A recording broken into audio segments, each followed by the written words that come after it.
সালমান খান বানাচ্ছে আমার ভিডিও। এখন বুঝেন মোবাইল দিয়ে কি করা সম্ভব। নাটকের মধ্যে, মুভির মধ্যে আপনার চেহারা অ্যাড করতে পারবেন, যে কোনো ভিডিওতে আপনার চেহারা অ্যাড করতে পারবেন। সবাই বলবে কিরে তুই নাটক করলি কবে, মুভি করলি কবে, অবাক হয়ে যাবে কি করে করলাম কাজটা। আসেন দেখে আসি। ফোন থেকে গুগল ক্রোমে চলে আসবেন, সার্চ বক্সে লিখতে হবে উইগো কাপ, অফিসিয়াল ওয়েবসাইটে টাচ করবেন। এইখানেও কিন্তু সার্চ বক্স আছে, ট্যাপ দিবেন, এইখানে লিখতে হবে AI2। আমি AI2 লিখে দিলাম, এইখানেও সার্চ করবেন। একটু নিচে চলে আসবেন, একটা পোস্ট চলে আসবে, টাইটেলের উপরে টাচ করবেন। এইখান থেকে নিচে চলে আসবেন, লিখে আছে ফেস ওয়েভ ভিডিও, এই অপশনটাতে টাচ করতে হবে। যেহেতু ভিডিওর উপরে চেহারা অ্যাড করব, এই অপশনটাতে টাচ করতে হবে। এই যে দেখুন আমি এই অপশনটাতে চলে আসলাম।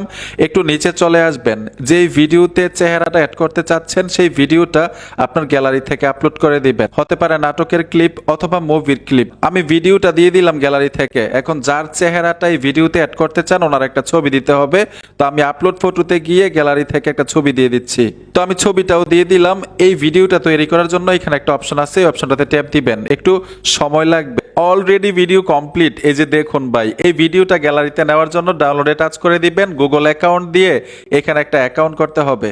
ভিডিওটা দেখুন ভাই, অসাধারণ। ঠিক আছে, ঠিক এইভাবে যে কোনো ভিডিওতে চেহারা অ্যাড করে ভিডিও তৈরি করতে পারবেন। বন্ধুরা, ভিডিওটা দেখে যদি একটু উপকার হয়ে থাকে অবশ্যই সাথে থাকবেন। দেখা হবে নতুন ভিডিওতে।